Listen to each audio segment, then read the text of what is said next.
નમસ્કાર દર્શક મિત્રો, આપ જોઈ રહ્યા છો લોકમૈત્રી ન્યૂઝ. હું છું એન્કર અર્પિતા પટેલ. હવે જોઈએ અગત્યના સમાચાર. સુરતમાં 18.17 કિલો ગાંજા સાથે 2 આરોપીઓની ધરપકડ કરવામાં આવી હતી. સુરતમાં 18.17 કિલો ગાંજા સાથે 2 આરોપીઓની ધરપકડ કરવામાં આવી છે, જેમાં વિકાસ પરિડા અને ચંદ્રમણી પ્રધાનની ધરપકડ કરવામાં આવી છે. બંને આરોપીઓ ઓડિશાના ગંજામ જિલ્લાના વતની છે અને ઓડિશાથી ગાંજો લઈને સુરત આવ્યા હોવાની વાત સામે આવી છે. તો પોલીસે બંને સામે એનડીપીએસ એક્ટ મુજબ ગુનો નોંધીને વધુ તપાસ હાથ ધરી છે. સુરતમાં ગાંજો અવારનવાર પકડાતો હોય છે, ત્યારે ફરી એકવાર ગાંજો ઝડપાયો હતો. પોલીસને બાતમી મળી હતી કે નિયોલ ચેકપોસ્ટ પાસે 2 શખ્સો ગાંજો લઈને આવી રહ્યા છે અને તેની તપાસ કરી તો તેમની પાસે ડબ્બામાંથી ગાંજો ઝડપાયો હતો.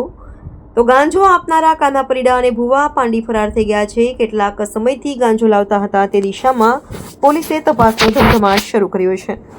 Reporter Sunil Kanjawala, Lokmaitri news, Surat. Lokmaitri news સાથે જોડાયેલા રહેવા અમારા યુટ્યુબ ચેનલને સબસ્ક્રાઇબ કરી ફેસબુક અને ઇન્સ્ટાગ્રામ પેજને લાઇક અને શેર કરો.